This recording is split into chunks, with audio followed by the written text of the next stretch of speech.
Bismillahirrahmanirrahim. Wa kullama kataba ismallahi ta'ala attaba'ahu bit ta'zim. Kalau kemudian kita menulis nama Allah, jangan lupa ditambah mengagungkan Allah. Bagaimana cara mengagungkan Allah setelah menulis nama Allah? Itu dianjurkan kita menambahnya dengan kalimat ta'ala. Ta'ala itu maknanya maha tinggi Allah. Atau kemudian au subhanah, atau kemudian ditambah dengan subhanah, maha suci Allah. Atau kemudian ditambah azza wa jal. Jadi ketika kita menyebutkan nama Allah, tambah subhanahu wa ta'ala dalam tulisan. Ketika kita menyebut nama Allah, tambah azza wa jalla ketika kita menulisnya. Ketika kita menyebut nama Allah, lalu kemudian kita tambah subhanahu wa ta'ala. Itu di antara hal yang dianjurkan. Dan usahakan ketika kita menulis bukan disingkat. Kita ini kalau dalam bahasa Indonesia kan sering disingkat. Kalau menulis subhanahu wa ta'ala, cuman cukup disingkat dengan SWT. Berarti kita seyogyanya mengagungkan Allah subhanahu wa ta'ala setiap menyalin nama Allah, maka tambahlah dengan tulisan subhanahu wa ta'ala, atau kemudian kita tambah dengan kalimat azza wa jalla. Bukan disingkat. Apalagi sekarang kemudahan teknologi itu sudah ada sandi yang ketika kita pencet secara bersamaan nanti muncul tulisan subhanahu wa ta'ala, dan begitu juga muncul sallallahu alaihi wasallam. Itu ketika menulis nama Allah.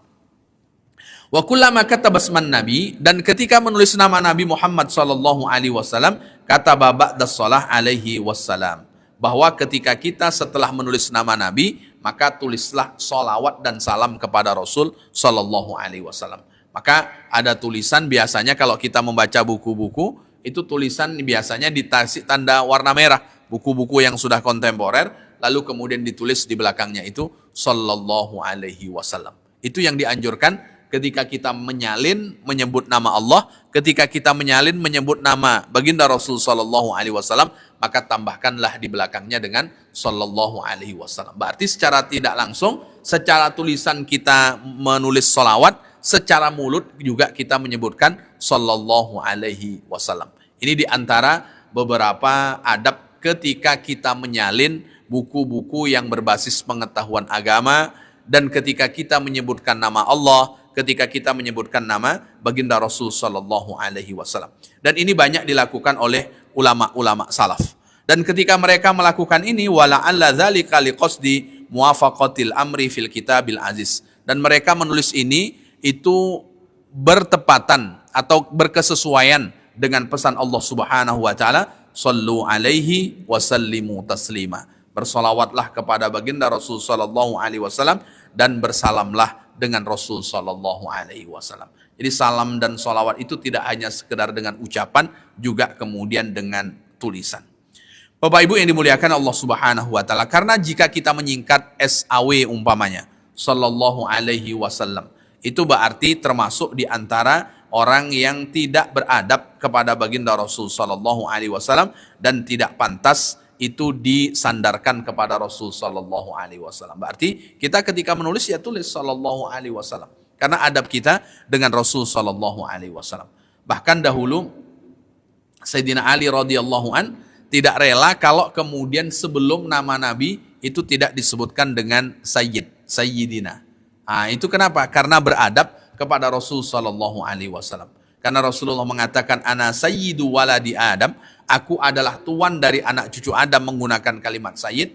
Begitu juga ketika kita menyebut Rasul, dan di antara adabnya ketika kita menyebut nama Nabi Muhammad, maka di akhirnya tambahlah dengan kalimat sallallahu alaihi wasallam. Selanjutnya Bapak Ibu yang dimuliakan Allah Subhanahu wa taala, wa idza marra bi dzikris sahabi la siyamal akabir minhum kataba radhiyallahu an.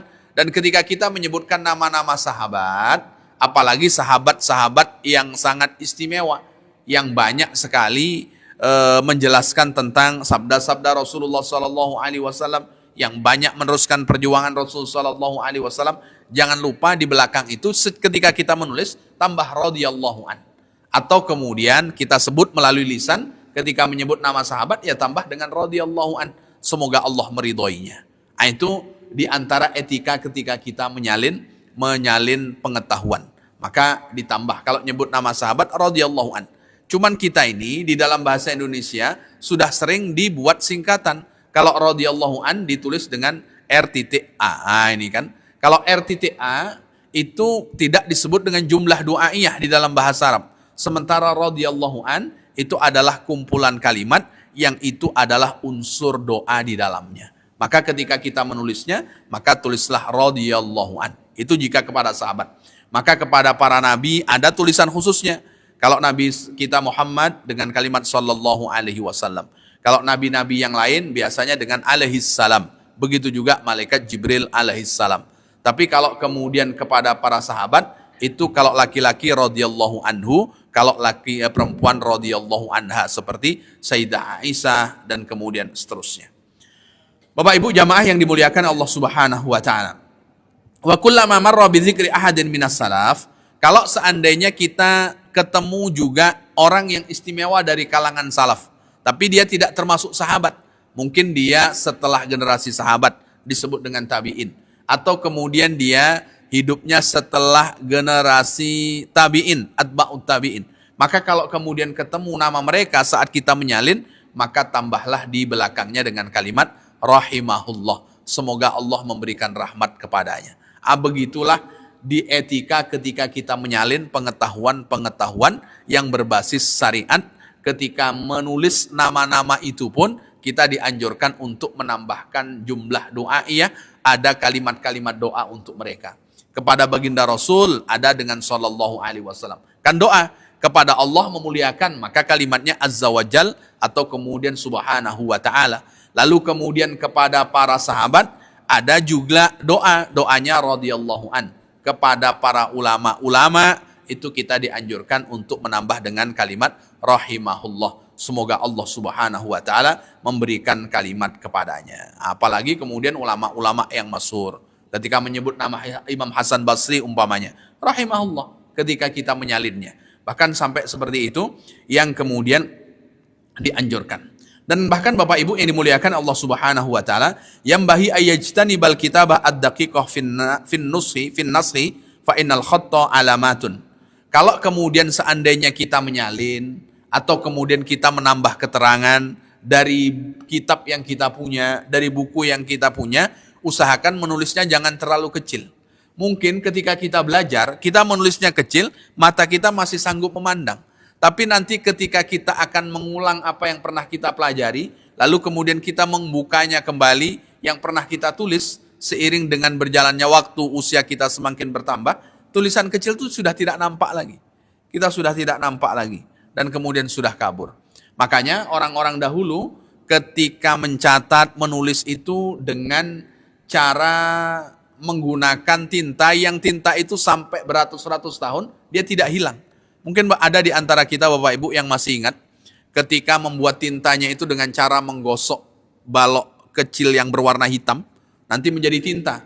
Lalu kemudian diambilkan dari bagian dalam serat pisang yang dijemur, lalu kemudian diletakkan dan disiram tinta, lalu ketika menulis dengan cara pena yang terbuat dari besi kecil, kita tempelkan, lalu kemudian kita salin. Dan itu sampai ratusan tahun tulisan itu masih utuh. Maka kalau kita tengok dokumentasi para ulama yang dahulu mencatat dengan tangan, rata-rata ditulis dengan itu. Dan ketika ditulis dengan itu sampai ratusan tahun, berabad-abad pun tulisannya masih utuh. Beda dengan tinta-tinta sekarang yang kita membelinya mungkin dengan harga 1.500 atau 200, nah itu coba bukalah lagi agak-agak 5 tahun, 10 tahun ke depan, itu tulisannya sudah kabur. Kalau tulisan itu sudah kabur, apalagi kemudian kita menulisnya dengan tulisan yang kecil dan kemudian lain sebagainya, barangkali kita sudah tidak bisa membacanya lagi. Maka Bapak Ibu yang dimuliakan Allah Subhanahu wa taala, tidak hanya sekedar kita diajarkan beretika dengan buku, beretika dengan kitab, apalagi di dalam kitab itu ada kalam-kalam Allah Subhanahu wa taala, apalagi di dalam kitab itu ada sabda-sabda baginda Rasul sallallahu alaihi wasallam.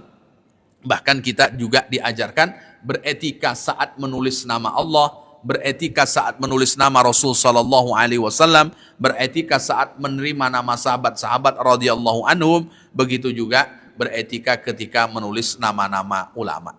Jadi kalau menulisnya saja beretika, bagaimana kalau mencela ulama? Menulisnya saja kita dianjurkan beretika.